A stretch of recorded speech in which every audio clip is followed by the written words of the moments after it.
Bless the Lord, O my soul. Blessed art thou, O Lord. Welcome to Finding the Church Jesus Built. This is our new edition. I believe it's going to be posted online as 2.0. For those of you that have bumped into Finding the Church Jesus Built, our original on YouTube, when we did that over 20 years ago, we had a manual. The manual was about 400 to 500 pages of handout material and notes that could be taken. We had it printed locally 2 or 3 times and would have to print many volumes at a time to cover the cost and so forth. And eventually it was out of print. And about the same time that it was out of print, those that were coming looking for what is the Orthodox Church, or looking for an alternative to the Christianity that they were used to, and some just looking for, is there anything to believe in, coming from a different perspective. Several years ago we began to then slightly tweak the original until we have today Finding the Church Jesus Built New Edition, or 2.0. And this time we have our material that you can follow, Finding the Church that Jesus Built. It's available directly from Amazon.com, Finding the Church Jesus Built, under the author name Ezra Ham. So you may go there and order this. I urge you to do so. As we follow along, you will have the footnotes for that which is contained in the material. You'll have a bibliography, as well as being able to follow along and make your notes in the margins and so forth. It's a small book, and I think you will find it very, very helpful. You can get this from Amazon.com under the name Ezra Ham as your author that is there. Let me also mention to those of you that perhaps will be watching this on YouTube, as well as those of you in the classes here with us, that it is possible on YouTube to send a comment. I do not get on YouTube to read any kind of comments. I simply do not have that kind of time. I'm not a geek, so I'm not always gifted at manipulating and finding my way around through stuff that everyone else can take for granted, and it's a whiz for you to do. So if you're writing to me on YouTube, unfortunately I'll never see it and I won't be able to respond to you. But if you send me an email to Ezra, E-Z-R-A, at St. Elijah, S-T Elijah, OKC.com, that will arrive on my computer, and I will be able to see it, hopefully not miss it, and respond to you personally with an email. So I look forward to hearing from me if you wish to do that, but send any comments to Ezra at St. Elijah, OKC.com. And so we begin this evening in episode number 1, Assumptions and Presuppositions, which would be chapter 1 in your book when you get one. We are about to begin a journey to find the church that Jesus built. In the film, The Raiders of the Lost Ark, Professor and archaeologist Indiana Jones had an idea of what he was looking for before he began. And therefore, he would recognize it when he found it. In a later film, Indiana Jones and the Last Crusade, Indiana Jones knows again what he is looking for, the chalice Jesus used at the Last Supper. But unlike the lost ark of the Israelites, there is no description of the chalice. Therefore, he has no idea of how he will recognize it if he finds it. The theme of an unknown identity is used throughout the film, a film which also hints at the mystical throughout. Repeatedly, Indiana Jones' assumption that he knows what is true is proven to be false. Elsa is not who he thought she was, nor is Walter Donovan. By the time he meets the Grail Knight, everything he thought was true had been proven false. In order to find what he is looking for, he had to abandon his assumptions and take a leap of faith, literally, into what he assumed could not be real, and therefore into what he assumed could not be true. Likewise for us, no description of the church that Jesus built exists. In many ways, our journey to find the church is quite similar to the journey Indiana Jones takes in the Last Crusade. Well, the mother of all mess-ups. The common expression that assumptions make an ass you me holds true. Our unexamined assumptions and presuppositions exist invisibly as part of our lives. Our inability to solve the 9-dot problem is an excellent example of assumptions. Let me quickly erase our board. If you have your book, you will have an example in front of you. For those that don't have the book or don't yet have it, the 9-dot problem is there are a series of dots. I'm trying to get this up high enough that you're able to see it on the camera, and I'm afraid the bottom row may be too low. Maybe I need to pull this out of the way, and that will be helpful. You have the 9-dot problem, and we are asked to connect all 9 dots using 4 straight lines without lifting our pen, pencil, marker from the page. We are to connect all 9 dots with 4 straight lines without taking our marker off of the page. Now, if you're watching this at home or on YouTube and you have the manual with you, you've got a chance to practice there in your book. If you don't have the book and you're still watching on YouTube, you could stop the video at this moment and see if you can solve it. And when you have spent enough time doing that, you can turn the video back on, and we will proceed for the sake of novelty, not novelty, for the sake of time, to be able to get us on ahead.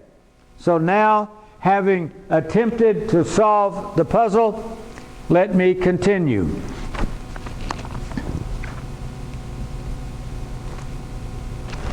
Almost everyone who first tries to solve this problem introduces as part of his problem-solving assumption an assumption rather, as part of your problem solving, we introduce an assumption that makes the solution impossible. We introduce, unknown to ourselves, an assumption that makes solving the problem impossible. The assumption we make is that the dots compose a square. We start here, come down, 1, 2, 3, 4. A square. We discovered that didn't work, so we try again, maybe across, down diagonal, this time to get the center one, maybe across the bottom, and then back up here. We got an hourglass, 2 dots left out, or maybe we've gone dot, dot, dot like a Z, and back up to here, and we've left this dot out. We can flip it and leave this dot out. Maybe we finally just give up and say, I'll make a pretty picture, and I like diamonds, so I'll start here and come here, go there, and back up, and I've left all 4 corners out, but don't I have a pretty diamond in the first place? The assumption of a box is a paralysis of our thinking that cripples us and makes solving the puzzle impossible. Inside the system of a box, it does not matter in the least which combination of 4 lines we now try. And in what order, one always finishes with at least 1 dot unconnected. Well, the truth dawns on us. Finally, it dawns on us, inside the box, the problem is not solvable. This brings us to a much larger, greater truth. Those within a system cannot see the system they are in from inside the system. If you're inside something, you cannot see what you're inside from the outside. You're inside it. Whatever involves all of a collection cannot be one of the collection. As Alfred North Whitehead and Bertrand Russell stated in Principia Mathematica, our eye sees everything else, but it cannot see itself. Without stepping outside our assumption, our box, we cannot see our assumption, and we cannot see the box it puts us in. Without stepping outside of ourselves, that is outside the basic assumption that boxes us in our lives, we simply can never connect all the dots of our own lives. So we end up settling for living with no solution. Now, when we step outside our boxed-in assumptions of what's real, what's truth, what is, what isn't, those assumptions, when we step outside of our assumptions, we can finally see what we could not see before. You see, we can start here without a box, and I can go 1 line, 2 lines, 3 lines, and 4 lines. If I step outside the box, I can see what I cannot see before. I see the solution. Well, assumptions regarding Christianity. Most people, when they think of Christianity here in America, in the West, they have several unexamined assumptions. Unexamined assumption 1A.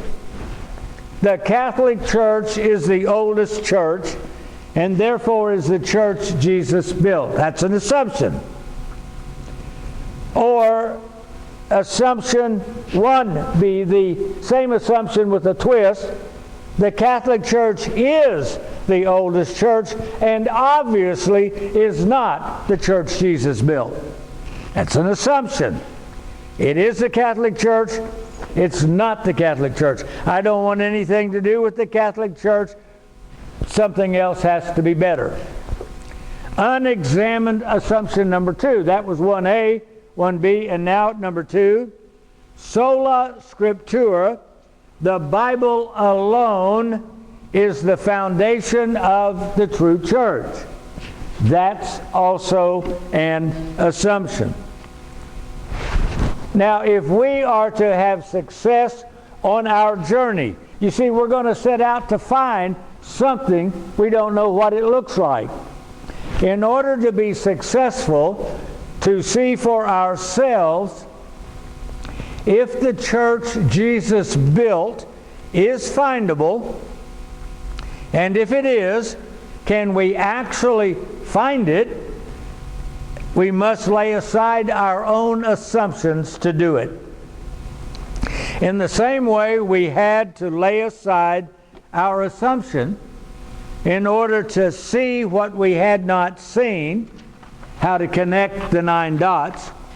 Likewise, only when we lay aside our assumptions about Christianity and its church do we make it possible to see the church Jesus built.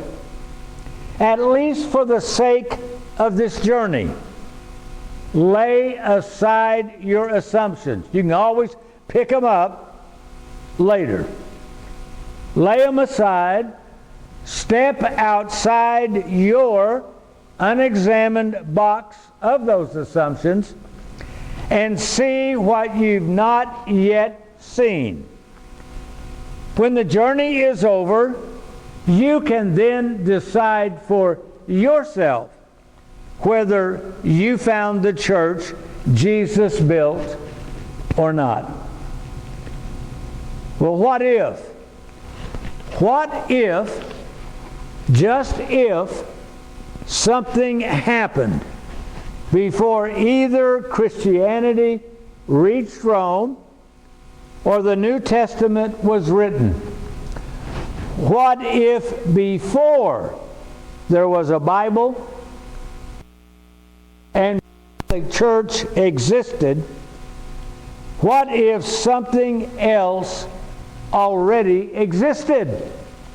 What if we went looking for it, for that? What if we find it? That brings us to chapter 2 in the book, Preparing for the Journey. Preparing for the journey. One begins a journey by preparing for it.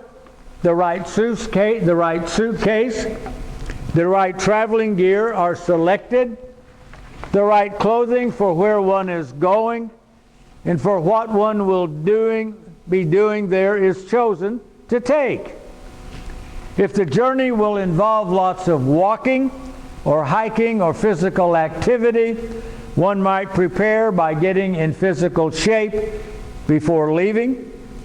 Our journey will call our assumptions into question. The following 3 examples will introduce us to 3 examples where our assumptions about how to know something, our assumptions about how to express what we know, and the behavioral logic implicit in our assumptions are going to be called into question. 3 assumptions: how we know something, how we express what we know, and how what we know, the logic of how it works. All 3 assumptions will be called into question. Assumption number one, east versus west knowledge. East is east and west is west, and never the two shall meet. Or so the saying goes. As long as we are safely embedded deep within our cultural and intellectual borders, east and west never meet. But our journey takes us out of our comfort zone. On our journey, east meets west. As long as we live right here in the center of the country, we don't have to worry about east, unless it's on our television or in a movie. But we are about to have east meets west. It does not take us long to discover that east and west approach life from radically different perspectives of knowledge. For example, what is a tree? Now in the West, if we want to know what a tree is, we get our chainsaw, we cut it down. We count the number of rings to determine how old it is, yes. One ring every year. We look at the thick, fat rings and know it was a rainy year. The tree prospered and grew. If it's got skinny rings, we know it was a drought and slim rain like we happen to be now in Oklahoma. If we count 50 rings there after cutting the tree down, we've got 50 years worth of climate history right there before us. We can speculate on rainy seasons, how many years it lasted, drought seasons, how long they lasted. We can then strip the bark from the trunk. We can begin to see whether there's disease underneath the bark. We look for evidence of insects and so forth. We notice whether the woodpeckers have been at work on the tree. We cut into the trunk of the tree, maybe slicing it open. We notice the interior stem of the tree. We carefully remove a layer of cells from a leaf and place it under a microscope where we're able to look at that single cell of green stuff there on a leaf, the chlorophyll. We speculate on photosynthesis, what happens when sunlight hits that green stuff and energizes it, activates it, and you begin to have then photosynthesis taking place, and there's now energy, there's sugar being created that now will be transmitted throughout the tree as food, and the tree begins to grow. We look at the branches as it have gone out and begin to see its branch structure. We see how it all works together. We now, as we leave that night, we have a lab book full of data, information that tells us what a tree is. And we turn out the lights with our book under our arm.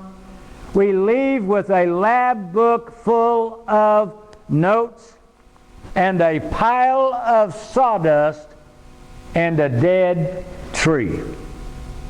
Now, in the East, if you ask us if we want to know what a tree is, we plant one.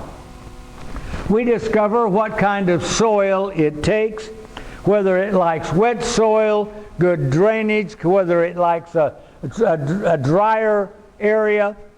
We notice how it manages the wind, particularly here in the state of Oklahoma, where wind is always seeming to blow. We notice how it sways as it grows, how flexible it is. We see whether it seems strong enough, or is it going to be blown over and grow up bent? Do we need to put some bracing around it, those strings tied to it loosely so it can get the strength and grow, or can it stand on its own? We see if it's supple enough to bend in the wind without breaking, or is it stout and brittle and can snap. We notice if the branches are strong enough to support bird nests, and whether the birds trust this young tree enough to build their nest in it. As the rope over a lower branch, we tie the rope over it, tie an old tire to the rope, and we can now make a swing as we jump on the rope, on the tire and straddle the rope. We notice the bounce and the spring of the limb and whether it can support our wake or whether it snaps or wants to break. We continue to age. We've now grown up. We notice that the little girl down the street is growing up also. We get another rope, throw it over the limb, and we replace our tire with a porch swing. We invite her over to come and swing with us in the shade of our tree. Time passes, we fall in love, we get married, and now our children play in the shade of the tree. We retire and we tie a hammock on the trunk of the tree. Many years later, we pass away. We have received permission to be buried near the tree, so that in the future our children and grandchildren will sit in the shade of the tree while they pay their respects and tell the next generation about us. Now, if you were to ask those of us in the East what a tree is, you will get an entirely different answer than the answer you got from the first man with his lab book and a chainsaw. Now, our Eastern answer does not negate the Western answer, but it is different. We do not approach the questions of life the same way. We in the East approach life from a different point of view. We are experiential. We learn from experiencing. We are not scholastic, learning things from a book. Now, we are not against rational book knowledge. We are not against science, medicine, or technology. But when it comes to life and the purpose of life, what we know we did not get secondhand out of a book. Our approach is not academic. Our source is the living reality itself. You're holding this book in your hands. If you've now gotten the book, this book is not the reality.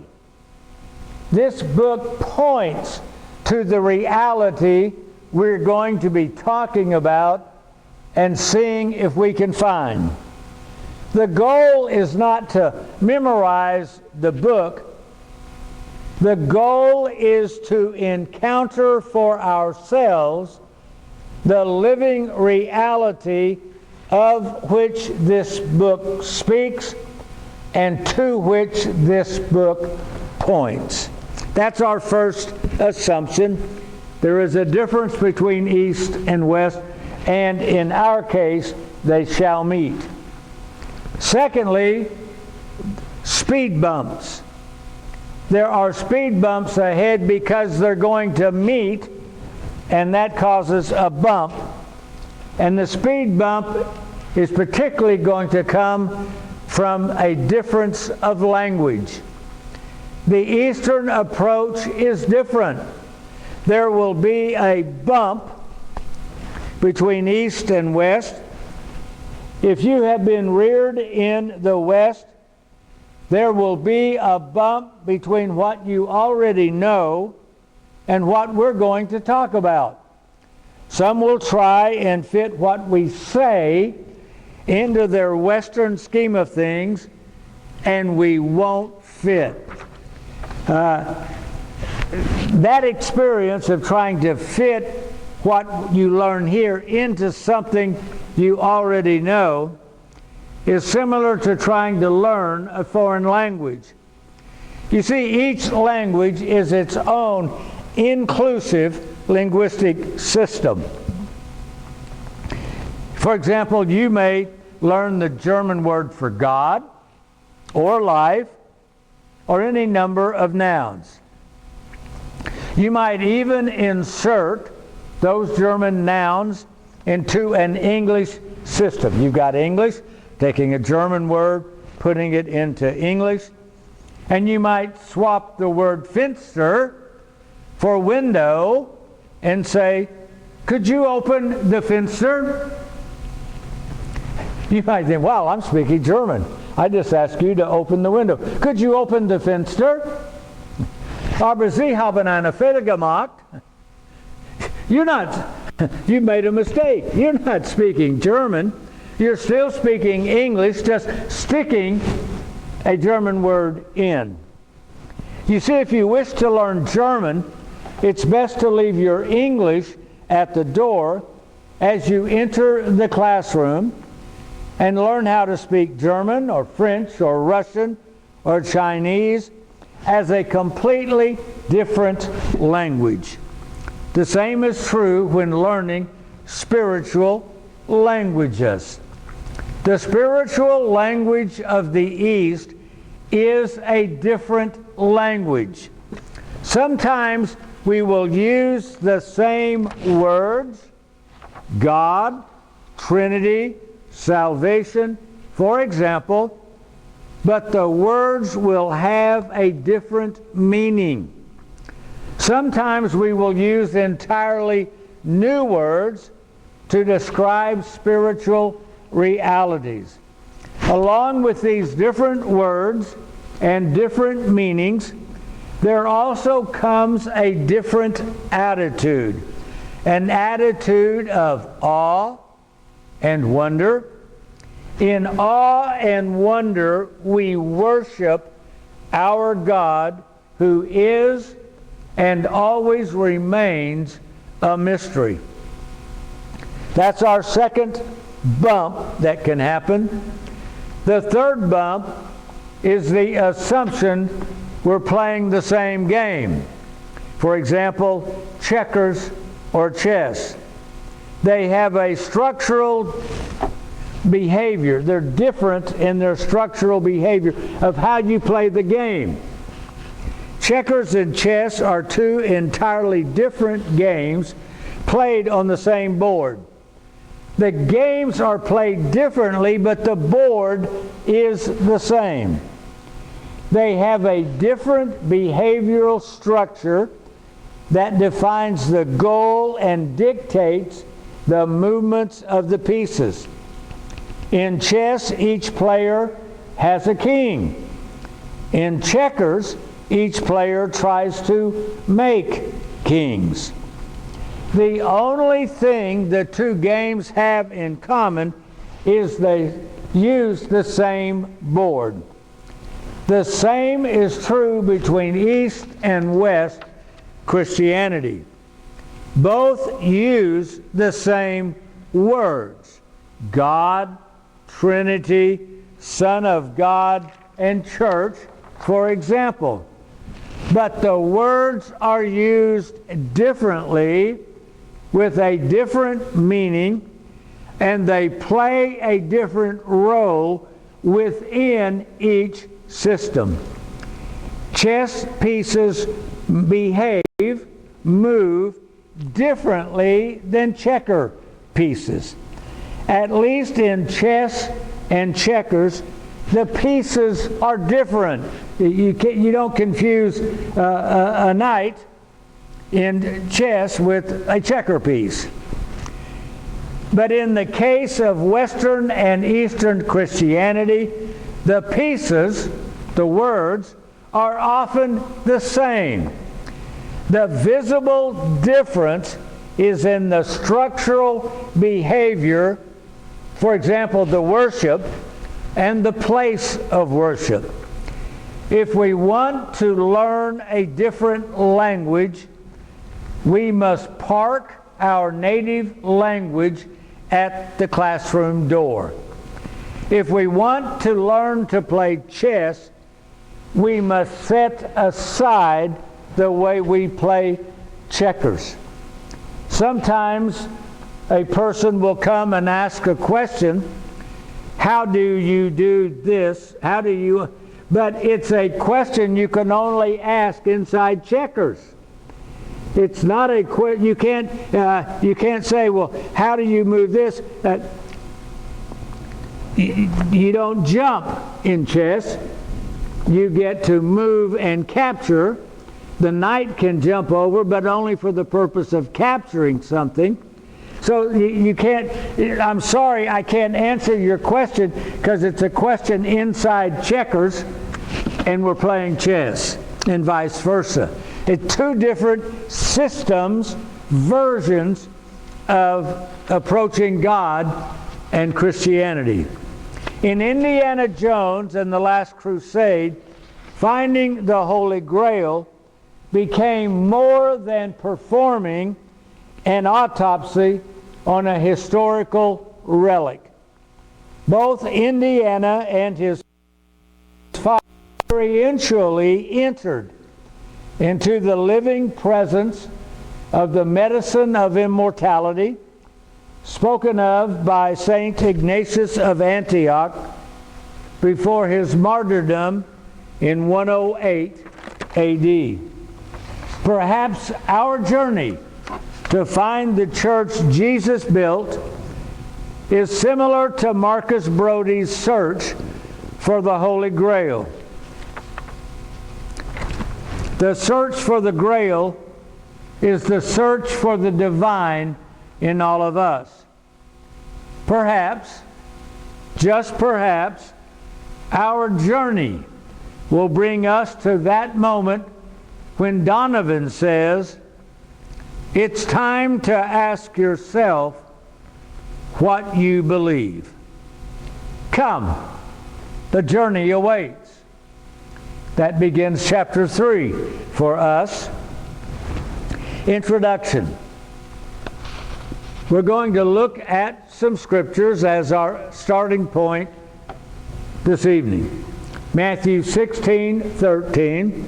When Jesus came into the region of Caesarea Philippi, he asked his disciples, saying, who do people say that I, the Son of Man, am? And they said, some say John the Baptist, some Elijah, others Jeremiah or one of the prophets. And he said to them, but who do you say that I am? And Simon Peter answered and said, you are the Christ, the Son of the living God.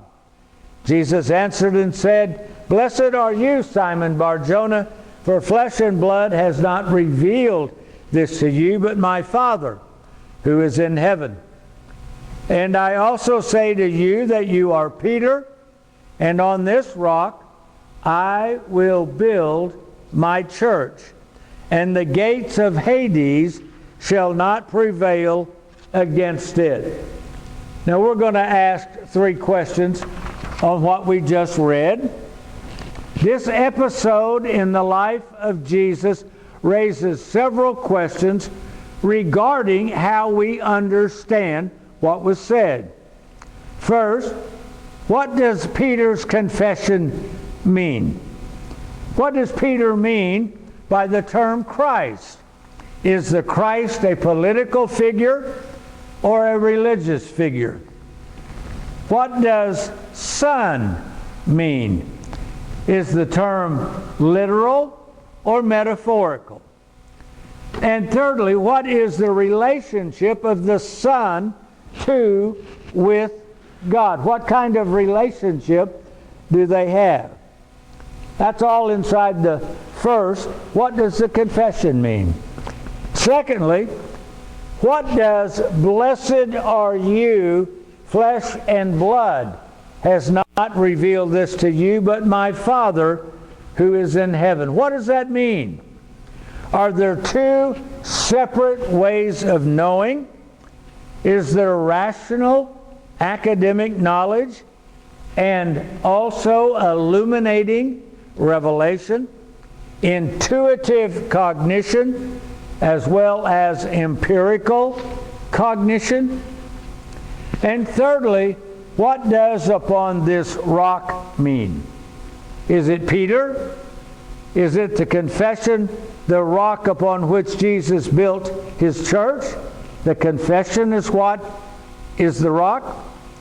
These are questions we will seek to answer in our journey that begins this evening. I will build my church. This statement also raises questions about the church being built on this rock. First question, who will build the church? Me? You? Martin Luther? The Pope? John Calvin? John Wesley? Jesus. This is not a trick question. Jesus says, I will build. Jesus says, I will build. Secondly, whose church is it that Jesus will build? Is he a contractor building my church, your church, Luther's church, the Pope's church, Calvin's church, Wesley's church? Whose church will he build? Again, this is not a trick question. Jesus says, I will build I will build my church. He is the one who's going to build it, and when it is built, it will be his church. And thirdly, and the gates of Hades shall not prevail against it. What is the message, the gospel, purpose, or goal of the church? Is the church to proclaim a hellfire and damnation gospel?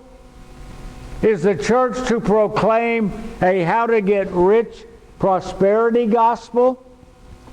Is the church to proclaim a social gospel that cures the social and economic ills of society? Or is the church to proclaim and offer the way to conquer death? On our journey together, finding the church Jesus built, we'll discover answers to these questions. I will add a little footnote. You might want to mark it down. By the time we finish our journey, we will see whether or not we found answers to those questions. When we finish, don't forget, you can come back and look at the beginning to see if in fact we found answers to the questions that we have just raised. Well, secondly, in addition to building it, let me ask the question, where is the church that Jesus built? This is our final question of our beginning. Where is the church Jesus built? He said he was going to build his church, not mine, not yours, not Luther's, Calvin's, or the Pope's, but his. If he built it, where can we find it, see it, and join it? Where exactly is the church Jesus built? Now there's three possible answers. One, we cannot find it, the church Jesus built, because it's not yet here. Christ said he will build it, in the future. We cannot find it because he's not yet built it. It's not here yet. Secondly, we cannot find it because he did not mean a literal, visible church.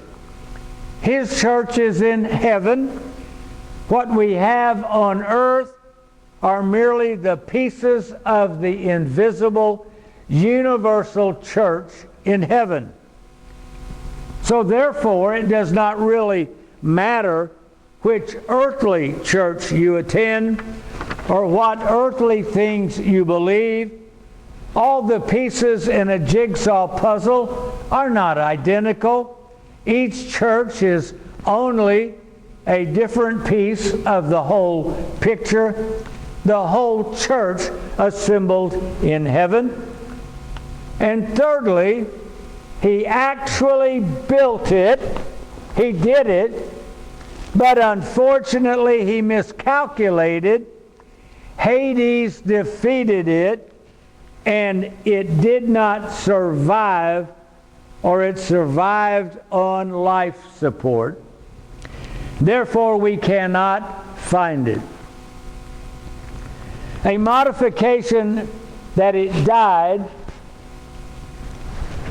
is this. He actually built it, but unfortunately he miscalculated. Hades defeated it, and Jesus needs our help to rescue the church and rebuild it for Him. Therefore, the original no longer exists. There are only rebuilt versions based on the original, which the original no longer exists. We only have different rebuilt versions. And finally, Jesus did what He said.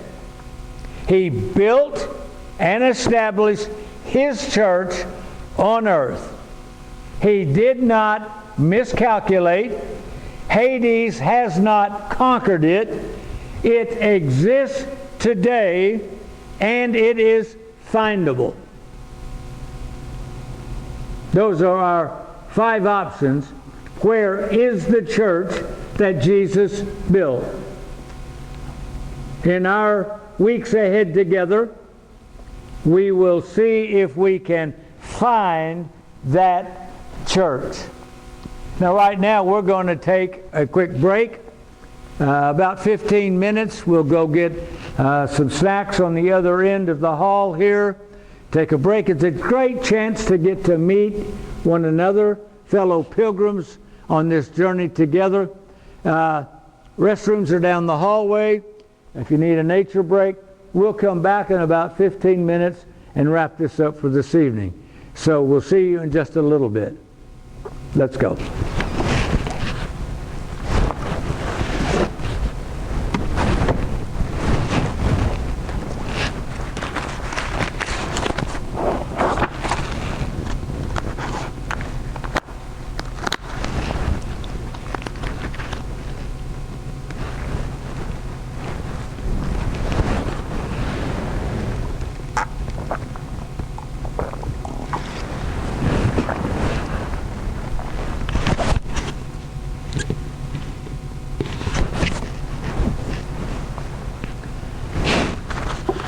Okay, welcome back after our break.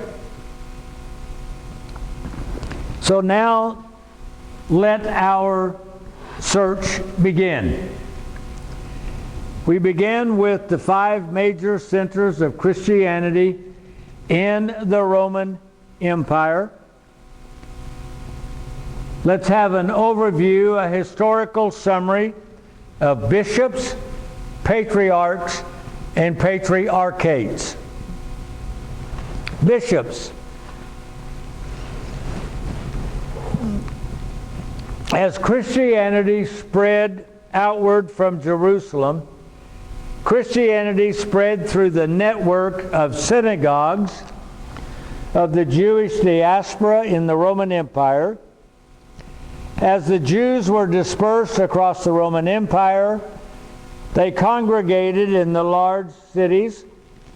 The gospel was first proclaimed in those synagogues. Those Jews who believed, plus the Gentile God-fearers, attached to the synagogues who believed, they withdrew from the synagogues and established churches in these cities.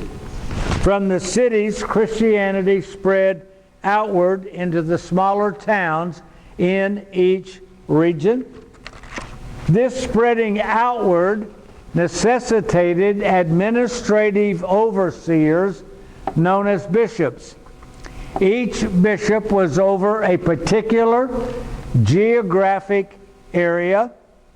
They oversaw the creation of new parishes, the ordaining of clergy, and, if necessary, the correction and disciplining of either clergy or the parish. Now, all bishops were equal with other bishops. You see, they were like governors. They could not tell another bishop what to do any more than the governor of one state can intervene in the affairs of another state here in the United States. Well, presiding bishops. From time to time, the bishops in a region would meet to discuss a common administrative issue in order to maintain a common practice in the churches. If someone moves and is no longer in the city that they used to be in, and they've moved to a different city, how do you, quote, transfer membership? We needed all of the churches, every parish, to be on the same page. So they would get together to agree upon a common administrative way to handle a situation. Now, when the bishops met together, since all of them are equal, there was the issue who was going to preside at the meeting. They adopted the common practice of the bishop of the largest city attending would be the presider. Whoever was there from the largest city was automatically the presider. We do the same thing today. For example, if you had all the Lions clubs inside of Oklahoma to meet together, the president of the Oklahoma City Lions Club or the president of the Tulsa Lions Club would carry more prestige than the president of the Lions Club of Podunk, Oklahoma. You get the point. It doesn't mean he's better, smarter, or that the smaller chapter is somehow less. There's just some prestige that's carried by being in the largest club that's being represented. So that's the principle of becoming first among equals. It embodies that political principle of leadership among equals. As Christianity spread across the Roman Empire, it made use of the administrative structure of the empire itself, especially that created by Diocletian in 284 to 305 and Constantine 306 to 337. For example, Diocletian divided the empire into 4 great geographical areas. He then subdivided the great areas into dioceses, with each diocese under a vicar. That's the language of the Roman Empire. Christianity developed organizationally within those 4 geographic, linguistic, bounded areas within the Roman Empire.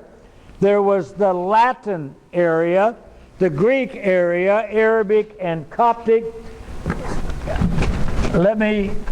It's probably in your book, we have some diagrams, but for our sake here, if this represents Italy. Here's Greece over here.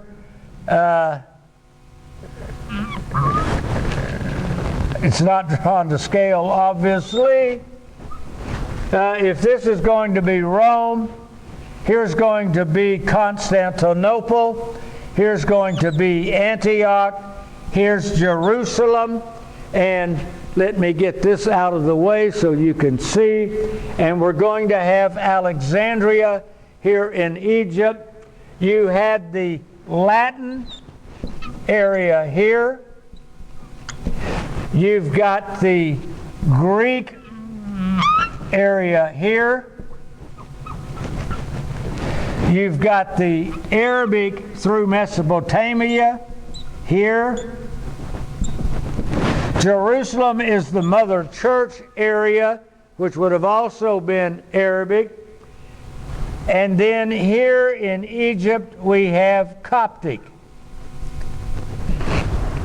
So when you have in this larger area, there ends up being 5 areas because of Jerusalem being the mother church, but you have the 4 large administrative areas, the same as the Roman Empire had, and you have then the first among equals in that area. When you got all of the bishops here together, the Bishop of Alexandria, being the largest city, automatically would be the presider every time.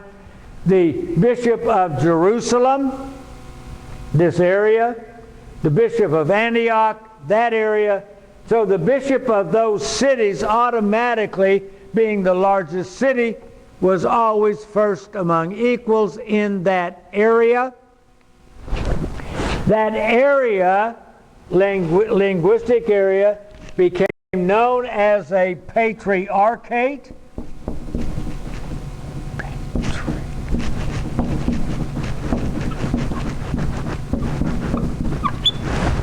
And the first among equals became a patriarch. And so you had the Patriarch of Rome, the Patriarch of Constantinople, the Patriarch of Antioch, the Patriarch of Jerusalem, the Patriarch of Alexandria being overseen then. All bishops in the empire were equal. There was no earthly head of the church. If you got all of them together, the Patriarch of Rome, the Bishop of Rome, was automatically first among equals because Rome was the capital of the Roman Empire. When the capital gets moved to Constantinople, and Constantinople comes into existence. Originally, I believe it was Rome. Maybe Alexandria was second in line, and then Antioch, and then Jerusalem. I'm not sure about Antioch and Alexandria there, but after Constantinople became the new capital, eventually Constantinople becomes first among equals, and then Rome, and then Alexandria, Antioch, or Antioch, Alexandria, and Jerusalem. And so within that system, the Patriarch of Rome then had the office of being first among equals.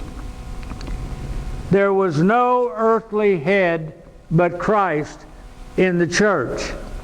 There was no single administrative head of the church. Christ was the only head in the beginning. Each of the 4 linguistic regions of the Roman Empire became the Patriarchate of Rome, Constantinople, Antioch, Alexandria, and you ended up with a patriarch in each one of them. Jerusalem, by virtue of being the mother church, became the Patriarchate of Jerusalem, and the Bishop of Jerusalem its patriarch. All of the patriarchs were equal, with the first among equals going to Rome, as I said. Throughout the developing history, which shall be discussed, once Christianity became legal in the empire, inside the Latin Patriarchate, the Patriarch, which is a Greek term, is going to become known as Pope, a Latin term. I think the Patriarch of Alexandria sometimes uses the Latin term as well.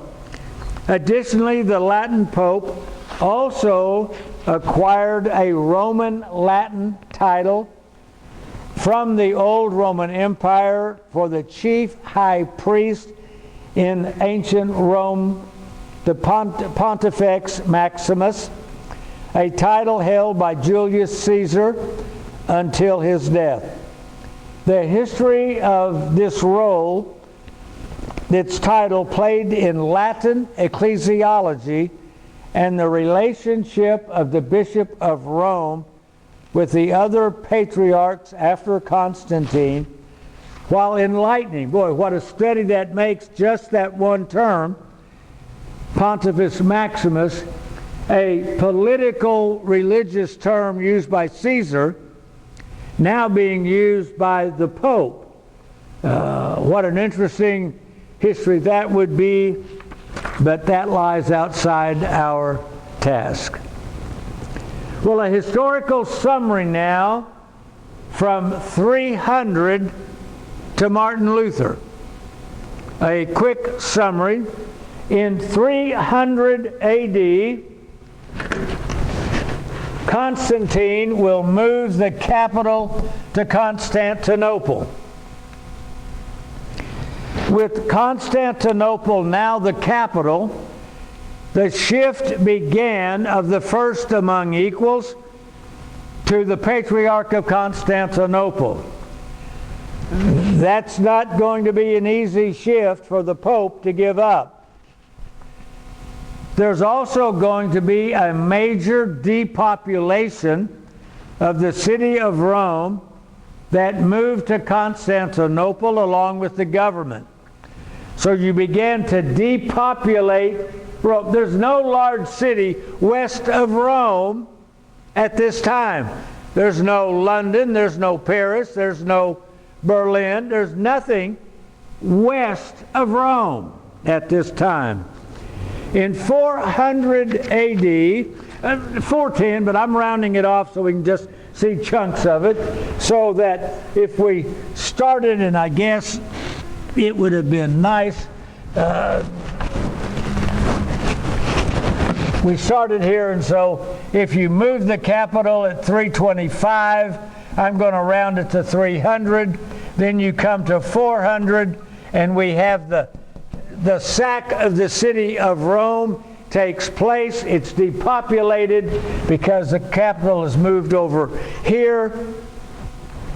You're going to have Augustine began to write a defense of Christianity known as the City of God. The City of God plus the Christian Bible created medieval Europe, created Catholic civilization, created the West. The two most important books in creating Western culture, Augustine's City of God and the Bible of the Church, the Old Testament and New Testament. Augustine is going to create a vision of the world in which you have everything working for the salvation of mankind, the religious goal, the political goal, the economic goal, the social goal, everything working as an organic whole to achieve the salvation of mankind, to escape hell and go to heaven. Augustine, we'll get into him later in our journey together over the next several weeks. In 800 AD, and I should say by this time, beginning in the 500s and 600s and so forth, you began to have the German tribes from Frankfurt, Germany, move into Gaul. And they will not come in as raiders. They will come in as settlers and learn how to farm and live in houses and so forth. And with a guaranteed food supply, the mortality rate declines and the population grows. And eventually, so many Franks will populate Gaul that it will no longer be called Gaul. It's going to be called the land of the Franks. Only they softened the K into a C, and today the land of the Franks is called France. Out of this group then, by 800, you began to get their king, whose name is Charlemagne. Charlemagne is he's ambitious. He wants to create his own empire, patterned after the empire that exists in Constantinople. Because you have depopulated here, because Muslims have come across out of Arabia, across North Africa, and here, and trying to attack here. Constantinople and the Roman Empire is fighting for its life on the eastern end and isn't paying a whole lot of attention over here to the city of Rome. Charlemagne wants to create his own empire, and so he will send a letter to the Pope saying that charges have been brought to his attention against the Pope, and they are severe enough and grave enough that they warrant a trial to be held. And he is considering having the Pope come to him in up here in maybe Aachen, in Germany, Belgium, near the coast, in December, to be put on trial, where Charlemagne would be both the judge, the jury of his condition. And in this letter, he then offers the possibility, instead of you coming here, I could come to Rome. I could visit you. And the climate in December is much nicer on the Mediterranean than it is here on the coast of the North Sea. What if I came at Christmas time? Wouldn't it be lovely if I was there celebrating the Christmas Mass, midnight Mass in St. Peter's with you?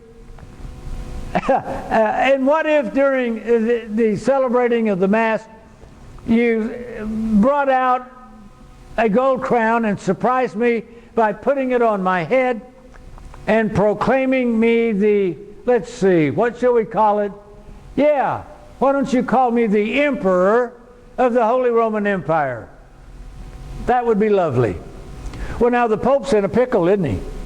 What is he going to do? Let's see, go to Aachen and be put on trial for some trumped up charges against me, or entertain Charlemagne here in Rome? Be put on trial or entertain him? Charlemagne, when would you like to arrive? Charlemagne goes to Rome, and on Christmas Day at the Mass, December 25th, 800 AD, the Pope will crown Charlemagne the Emperor of the Holy Roman Empire. Now, what he means by that is what's left of the Latin Patriarchate of the Pope.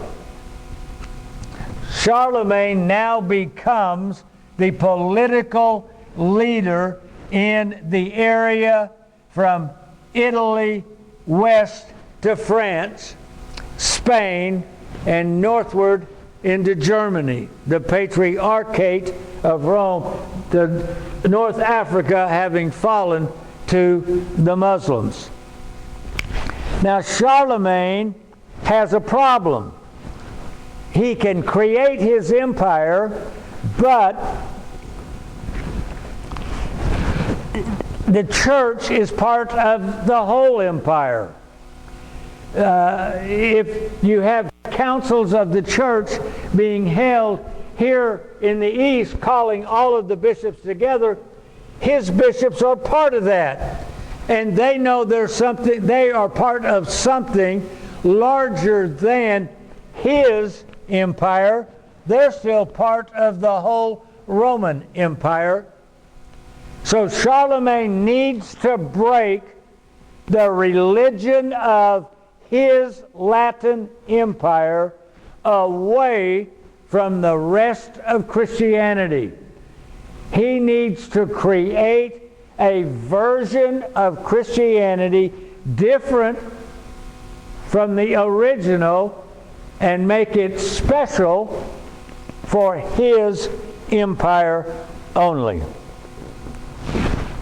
One of the ways he will do this is beginning to embrace a modification on the original creed of the church in Latin, adding the word filioque, which means and the Son, into the creed.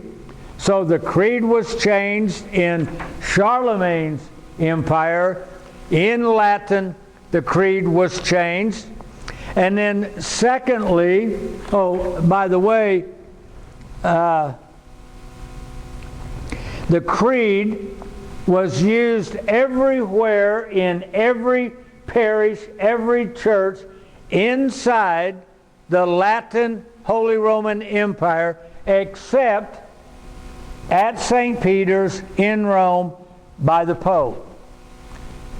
It took 200 years to 1014 before the Pope in Rome finally gave in and used the new creed for the first time at St. Peter's. 1014. We'll get to what happens next in just a second.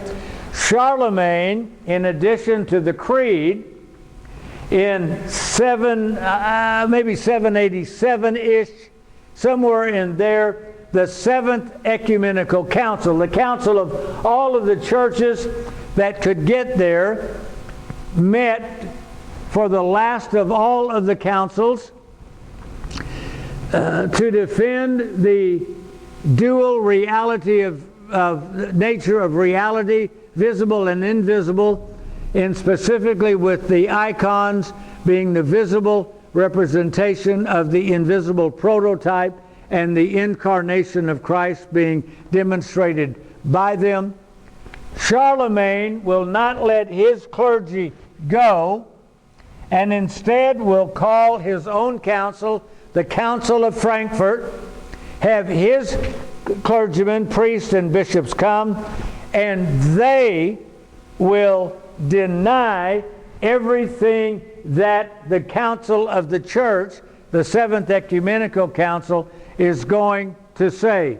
If they say icons, they say no icons. If they say no statues, they say statues. He wanted his Christianity to be his Christianity and different from the original Christianity of the rest of the church.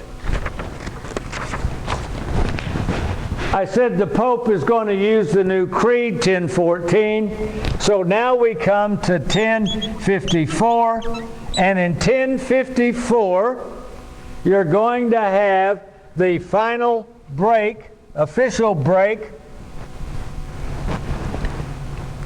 The Bishop of Rome breaking away from the rest of the church. And you begin to create in the West. We have a Western church. It is a Latin church. It takes the name Catholic Church. It's in the city of Rome, so it's the Roman Catholic Church that we have in the West. The church never had a name before, but now, with two versions, labels come into play. You're going to have Eastern Christianity. We're going to have the word this is going to be the official word of the East is Greek, and it's going to be called Orthodox. Both the word Catholic and Orthodox were standard words used together in the language of the church. 1054, we now have two versions of Christianity, a version for Charlemagne's Holy Roman Empire and a version for the rest of the church, the original version. You have Eastern Christianity, Western Christianity, Greek Christianity, Latin Christianity, Catholic Christianity, Orthodox Christianity, all of the various labels that now will come into play. That was 1054. Between 1100 and 1300, we are now going to have the Crusades. The Crusades is going to be ostensibly to liberate the Holy Land sites of Palestine away from the Muslims. In the first Crusades, the Crusaders will arrive, they will enter Jerusalem, and in the battles they will slaughter everyone that looks like an enemy. They slaughter men, women, children, Muslims, and Christians alike. The accounts of the First Crusade, the brutality, this area of the world, there was never the Dark Ages in Constantinople in the eastern end of the empire. This end of the world is barbaric. They're semi-barbarians. Our movies in Hollywood get it all wrong. This is not a romantic era. It's an ugly, non-cultured time, etc. Brutal.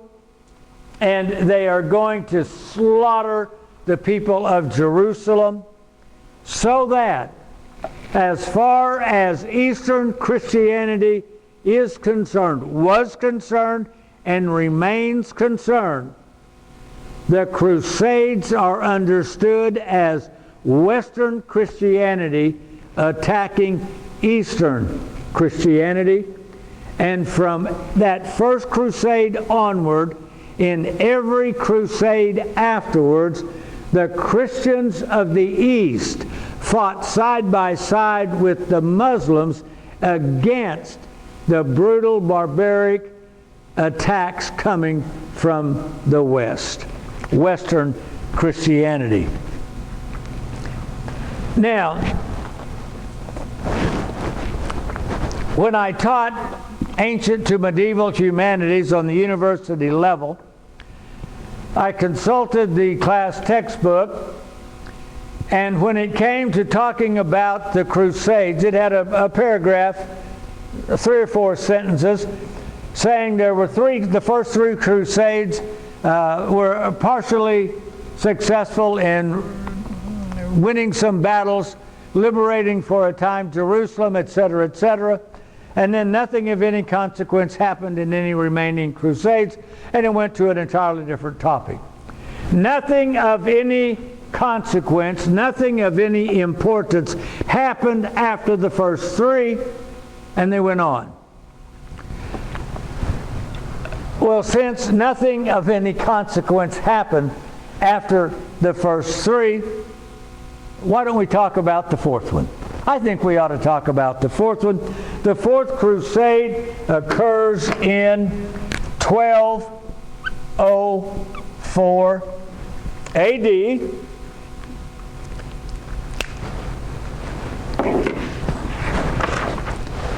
The purpose of the 4th Crusade was to sail from Venice towards Alexandria. It was going to make a landing of the troops here and have attacked the Islamic Navy in the area, but then to conquer any ground forces here so that they then could march along the coastline towards Jerusalem and attack Jerusalem, this time from the south, and hopefully with better success than they'd had in the second and third crusades coming from Antioch down. That's the advertised purpose of the crusade. However, and I don't have time to go into all the details, in a book that I've recently published, Here I Stand, go into great detail on the Fourth Crusade there and its impact on Western Christianity and Western civilization, etc. You can find it all there.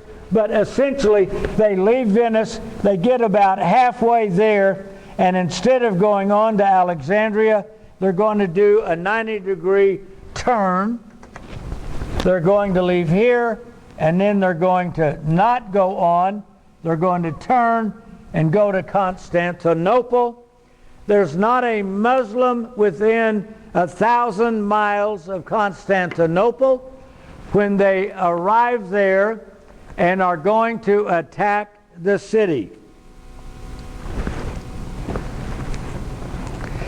they will breach the walls on April the 12th, 1204, and for the next 3 days they will literally and figuratively plunder the churches and rape the city and its inhabitants. The Crusaders will return to Venice with the gold, the silver, the art, the books, and other wealth. In 2003, in our lifetime, well, at least in my lifetime, some of you are younger, much younger than I am, but in 2003, Pope John Paul II issued an official apology to the Patriarch of Constantinople for the attack and rape of Constantinople. 2003. On April the 15th, 2004, the 800th anniversary of the collapse of Constantinople and total victory, 800th anniversary of the rape and pillage, the Patriarch of Constantinople officially accepted the apology. What is that? 19 years ago now.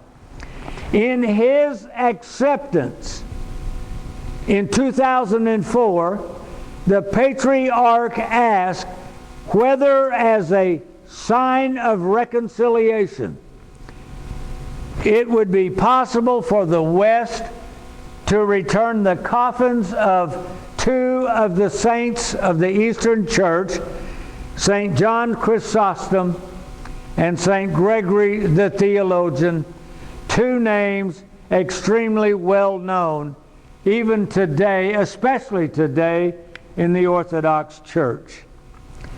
Pope John Paul II agreed to return the coffins, and plans were made for the Patriarch of Constantinople to come to Rome for the ceremony, after which the Pope would come to Constantinople for a ceremony on that end. However, Pope John Paul II was ill, the ceremonies were postponed, and Pope John Paul II will actually die within a few months in the spring of 2005. Pope Benedict XVI will be elected Pope, and when the ceremonies are then to be held with him as the papacy, he will hold them in Rome and give up the coffins and be there in Constantinople when they are returned. This is the same Pope Benedict XVI, who, by the way, I believe just last week, his funeral was held at the Vatican there in Italy. In our lifetime, the apology from the Bishop of Rome to the Patriarch of Constantinople for the Fourth Crusade the attack, plundering, and rape of the city of Constantinople. Beginning in the 1300s and through the 1700s, we will have the birth of the Italian Renaissance. The text that was used in an undergraduate course I took on the Renaissance and the Reformation said there was no explanation for what caused the Italian Renaissance to occur in the 13th century. Well, of course there's no explanation, because nothing of any significance happened after the first three, our textbooks here tell us. You see, among the wealth stolen from Constantinople in the Fourth Crusade were the books, which included the writings of the Greek philosopher Aristotle. A few years before the Fourth Crusade, the writings of Aristotle had become known from some Muslim translations. They were not a direct translation, but a modification with Muslim identities placed in them. The original Greek copies of the Greek classics and Plato and Aristotle arrived in Venice after the Fourth Crusade in 1204. The stolen art from Constantinople inspired the Renaissance. They got the idea for art. The loot financed it. You go to Venice to this day, you've got the St. Mark's Cathedral there on St. Mark's Square, patterned with a new facade after Eastern Orthodox churches. You go inside and I don't know in today's money how many $1 billion worth of gold is brought back, melted down, and is now encased on the interior dome of the cathedral there. Inside, little pieces of glass melted around a leaf of gold. A literal gold interior inside. You've got the statues of the horses from Constantinople. The loot of Constantinople is visible in Venice to this very day. The translations of Aristotle, the science of Aristotle, will trigger the beginning of the Renaissance, the empiricism, the science, along with a new thinking of Catholic theology based on Thomas Aquinas, which will modify the original position of Augustine.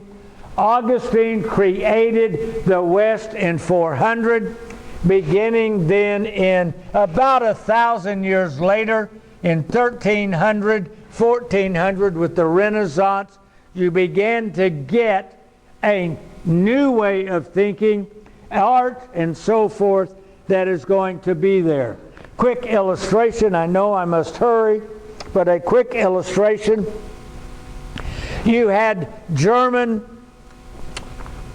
pilgrims making their way through the Alps, wanting to be in Rome for Easter. And on their way southward, they had heard about the statues of Michelangelo in the Academy there in Florence. They had heard about the marvelous, beautiful white marble statue of the Old Testament Saint David after he has killed Goliath with his sling.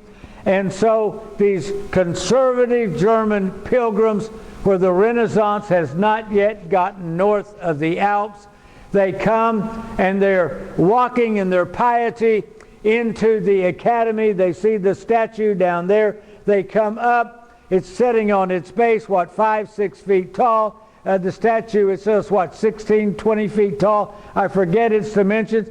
And there they look up and, oh my God, he's naked. David is naked. He's gigantically naked.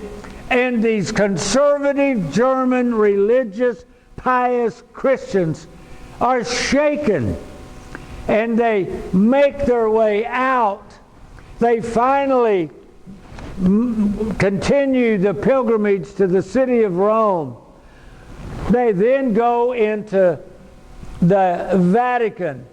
They go into the Sistine Chapel, where they've heard about the paintings of Michelangelo, the Last Judgment and creation and all of that on the ceilings. And again they go in and they gaze upward, and naked people everywhere.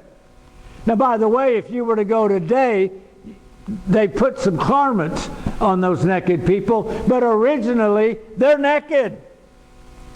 And they then leave Rome and take this horror story back to Germany. These horror stories come into play, and a Augustinian monk meaning he is prone to Augustine. He can read Augustine in Latin, frontwards and backwards. He's an Augustinian monk, and he begins to see not only these cultural changes that the pilgrims are telling stories on, he begins to hear the religious changes that are coming based on Thomas Aquinas. The old battle between Plato and Aristotle that was fought in the 300 BC is now being fought again in 1580, 1800 years later, and I might add it has continued to the present. The battle between Plato and Aristotle, etc. We don't have time to go into any of that. But Martin Luther is then going to take his stand against the changes happening south of Germany, south of the Alps, in the Renaissance and the Reformation, and the Protestant Protestant movement begins, and we begin then to have two versions inside Western Christianity. We have Catholicism. We have the new fangled version of it now, based on Aquinas. We have new Catholic theology, and we have Martin Luther standing for and defending original Catholic theology, Augustine. So we have Luther and the Protestants defending original Catholic theology, and we have the Catholic Church now defending Thomistic Catholic theology. Two versions of Christianity in the West. Catholic and Protestant versions of Western Christianity. Really two sides of the same coin. So, whatever happened over here? While all of that's going on, and Luther is having his thing in Germany, and then it's going to jump over to Henry VIII in England, and the Anglican Church and the Puritans, and they're going to jump over here to what is today the United States and the creation of the West. We know all of that. Our textbooks are filled with this story, but wow. We believe in the West nothing of any consequence or importance happened east of Italy after 400 AD. After the sack of right off the eastern end, let me tell you what happened east of Italy. The Patriarchate of Constantinople kept being there. Patriarch of Antioch, still there. Patriarch of Jerusalem, still there. Patriarch of Alexandria, still there. For 2,000 years, Eastern Christianity has continued being Eastern Christianity. It is conciliar, meaning they meet in councils. They meet in synods, where our word synod comes from. There is no earthly head of the church to this day. Christianity has moved northward from Greece into Russia, across Siberia into Alaska in the late 1780s. That's after the Declaration of Independence here, but it's a lot older than most of the United States that we have Orthodox Christianity in Alaska, which we are going to buy from the Russians in what, I forget the date, 1867, something like that, perhaps, when Seward was Secretary of State.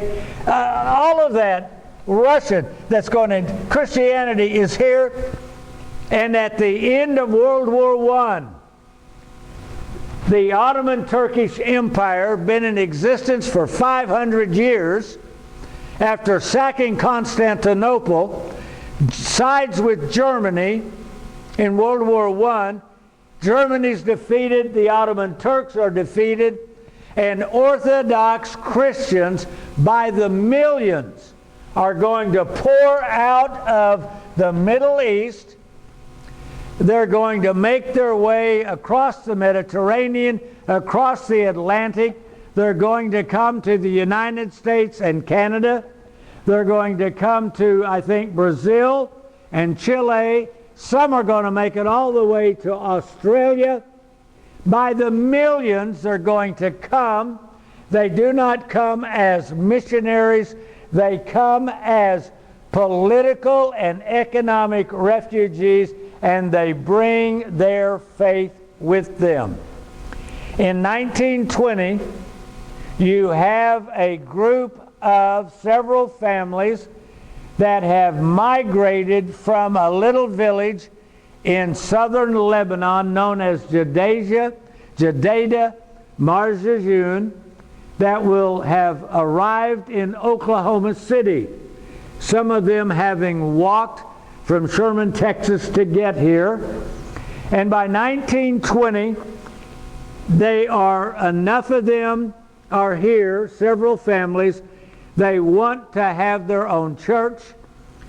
They write to their bishop in Syria to let them begin a church by sending their village priest from Judea. The bishop agrees, and in October 1920,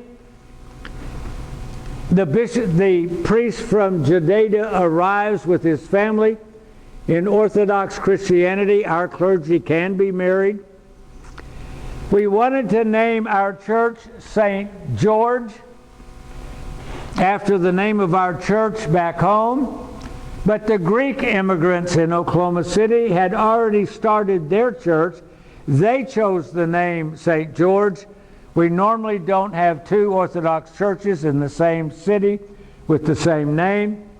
So we chose the name St. Elijah because his village you read about in the Old Testament was just down the road from our village in southern Lebanon. And so beginning in October 1920, St. Elijah began to have the liturgy in the home of our first priest, Shakrola Shadid. World War I had ended in 1918, and in those 3 years, 2 years, in that millions that came, a group came here. 1924, the United States closed its borders to all immigration. There was no more coming. And yet the faith came in that window of opportunity, and the church, St. Elijah, was born and has been here. We celebrated in 2020 our 100th centennial. Because of COVID, we were unable to have our celebration, and we actually celebrated last year in October 2022 our 100th anniversary of being the Orthodox faith here in Oklahoma City. Well, that's our beginning. That's our summary of beginning to look for the church that Jesus built, looking to see what happened here, east of Italy, what this original Christianity looks like, how it finally got to the United States, how it happens to be here in Oklahoma City, and why we are now sharing that story and finding the church Jesus built here at St. Elijah Orthodox Church. Well, we've begun. Not every session will be quite as long as this one, but we have made our beginning. God willing, we'll be back again next week, and we'll look further and let our journey continue as we seek to find the church that Jesus built. God bless you. We'll see you then.